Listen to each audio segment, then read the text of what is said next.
दोस्तों, हम अंतरिक्ष में करीब 70 सालों से एक ऐसे ग्रह को ढूंढ रहे हैं जहां पर जीवन की चहल पहल हो और वातावरण और वहां का माहौल पृथ्वी के जैसा हो। लेकिन हमें पृथ्वी के अलावा ऐसा कहीं पर भी जीवन वाला ग्रह नहीं मिला है जहां पर हालात पृथ्वी के जैसे हो।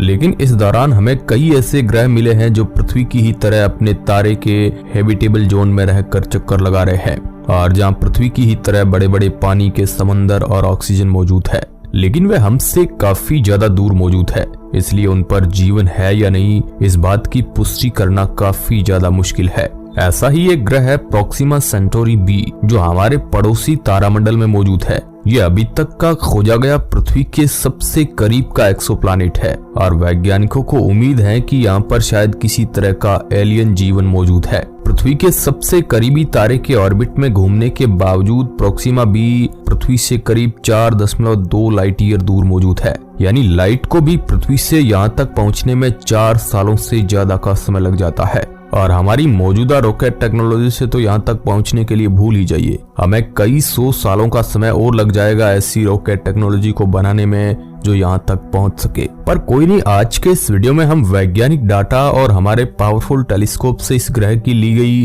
तस्वीरों के आधार पर ये जानने की कोशिश करेंगे कि इस ग्रह के हालात कैसे है और यहाँ किस तरह का जीवन मौजूद हो सकता है। अभी आप जो तस्वीर देख रहे हैं ये प्रोक्सिमा सेंटोरी तारे की तस्वीर है जो सूर्य से 4.2 लाइट ईयर की दूरी पर मौजूद है। साल 2016 में प्रोक्सिमा सेंटोरी के गोल्डीलॉक जोन में परिक्रमा करते हुए एक ग्रह की खोज की गई थी जिसका वातावरण काफी हद तक पृथ्वी की तरह बताया गया था। इसके अलावा यहाँ महासागरों के होने की भी बात कही गई थी और यही ग्रह प्रोक्सिमा सेंटोरी बी है। यह ग्रह पृथ्वी से इतनी ज्यादा दूर मौजूद है कि अगर इंसानों द्वारा बनाया गया सबसे तेज पार्कर सोलर प्रोब अपनी पूरी 70,000 किलोमीटर प्रति घंटे की रफ्तार से इसकी ओर सीधा दिशा में बढ़े तो उसे इस ग्रह तक पहुंचने में करीब 75,000 सालों से ज्यादा का समय लगेगा। वैज्ञानिकों द्वारा की गई प्रोक्सिमा सेंटोरी बी ग्रह की जांच में पता चला कि यह ग्रह पृथ्वी के सिमिलरिटी इंडेक्स में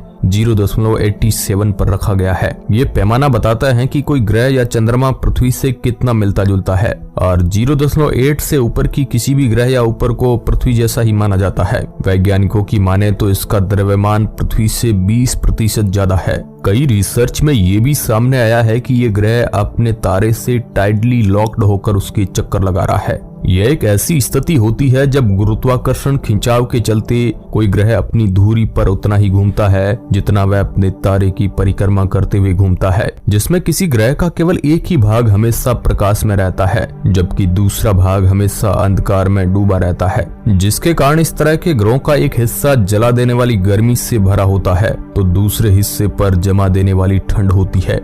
इस तरह की स्थिति हमारे चंद्रमा के साथ भी है क्योंकि हमारा चंद्रमा भी हमारी पृथ्वी के साथ टाइडली लॉक्ड होकर उसकी परिक्रमा कर रहा है, जिसके कारण चंद्रमा का केवल एक हिस्सा ही पृथ्वी की ओर रहता है। वैसे तो प्रोक्सिमा सेंटोरी भी अपने तारे के काफी ज्यादा करीब होकर उसकी परिक्रमा करता है, जिसके कारण यहाँ पर एक साल केवल पृथ्वी के 11 दिनों के बराबर है। लेकिन अपने तारे के इतना करीब होने के बावजूद इस ग्रह का तापमान काफी नॉर्मल है क्योंकि प्रोक्सिमा सेंटोरी एक रेड ड्वार्फ स्टार है जिनका आकार और तापमान कम है पर इनका गुरुत्वाकर्षण बहुत अधिक होता है। प्रोक्सिमा सेंटोरी भी पृथ्वी और सूर्य के बीच की दूरी से 20 गुना अधिक पास से अपने तारे प्रोक्सिमा सेंटोरी के चक्कर लगाता है और इसके कारण ही इस ग्रह पर अपने तारे के गुरुत्वाकर्षण का ज्यादा प्रभाव पड़ता है, जिसके कारण हो सकता है अगर इस ग्रह पर समुद्र मौजूद है तो वहां पर रहने वालों को तेज गुरुत्वाकर्षण खिंचाव के चलते बड़ी बड़ी समुद्री लहरें देखने को मिले। पर आपको ये जानकर हैरानी होगी कि अपने तारे के इतना करीब होने के बावजूद भी प्रोक्सिमा बी को पृथ्वी जितनी ही सौर ऊर्जा प्राप्त होती है। ऐसा इसलिए क्योंकि प्रोक्सिमा सेंटोरी एक रेड ड्वार्फ स्टार है जिनका आकार और तापमान कम है पर इनका गुरुत्वाकर्षण बहुत अधिक होता है। किसी प्रोक्सिमा सेंटोरी जैसे रेड ड्वार्फ स्टार का तापमान लगभग 2200 से 3200 डिग्री सेल्सियस के बीच हो सकता है, जिसके कारण इनके करीब रहने वाले ग्रहों पर भी पानी द्रव्य अवस्था में मौजूद होने की संभावना पाई जाती है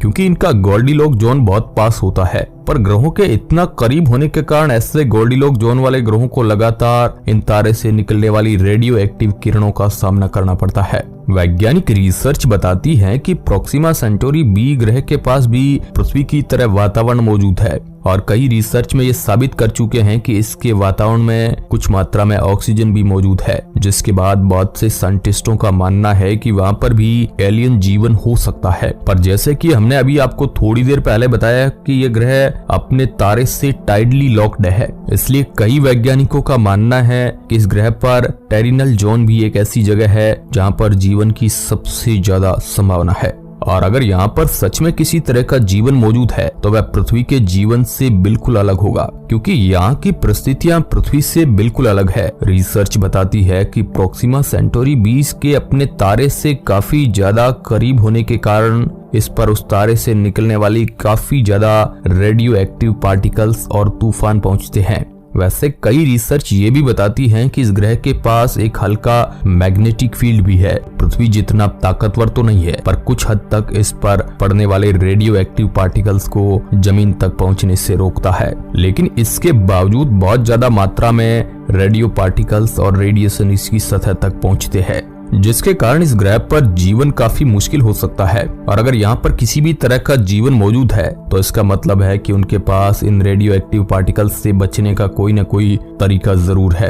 यानी इस ग्रह पर ऐसे जीव मौजूद हो सकते हैं जो ऐसी खतरनाक रेडियो एक्टिव पार्टिकल्स के बीच रह सके, जिनके बीच मनुष्य शरीर कैंसर जैसी खतरनाक बीमारियों का शिकार हो सकता है। साथ ही आपको ये भी बता दें कि प्रोक्सिमा सेंटोरी बी ग्रह से जुड़ी एक मिस्ट्री भी है, जिसे अभी तक वैज्ञानिक सुलझा नहीं पा रहे हैं। 2020 में एस्ट्रोनॉमर्स को प्रोक्सिमा सेंटोरी की ओर से आते हुए कुछ रेडियो सिग्नल प्राप्त हुए। इन सिग्नल ने 982 मेगाहर्ट्ज पर रेडियो स्पेक्ट्रम के एक बहुत ही नैरो बैंड बनाए और ये काफी हैरान कर देने वाली बात थी, क्योंकि इस तरह के रेडियो सिग्नल को केवल इंसानी टेक्नोलॉजी से ही जनरेट किया जा सकता है। यानी या तो ये सिग्नल किसी ऐसी एलियन सभ्यता द्वारा पृथ्वी पर भेजे गए हैं जो मनुष्य जितनी विकसित है, या फिर इन सिग्नल को समझने में इंसान गलती कर रहे हैं। आज 2 साल बीत जाने के बाद भी वैज्ञानिक किसी नतीजे पर नहीं पहुंचे हैं कि ये सिग्नल क्या है और इनमें क्या छुपा है। पर कई सालों की रिसर्च में कई रिसर्चर्स का ये भी मानना है कि ये सिग्नल पृथ्वी के ऑर्बिट में घूमती हुई स्टारलिंक सैटेलाइट द्वारा ही उत्पन्न किए गए थे। ये कोई उस ग्रह से नहीं आए थे। सिग्नल चाहे कहीं से भी आए हो, लेकिन ये इस बात को गलत नहीं ठहराते कि प्रोक्सिमा सेंटोरी पर जीवन की संभावना काफी ज्यादा है।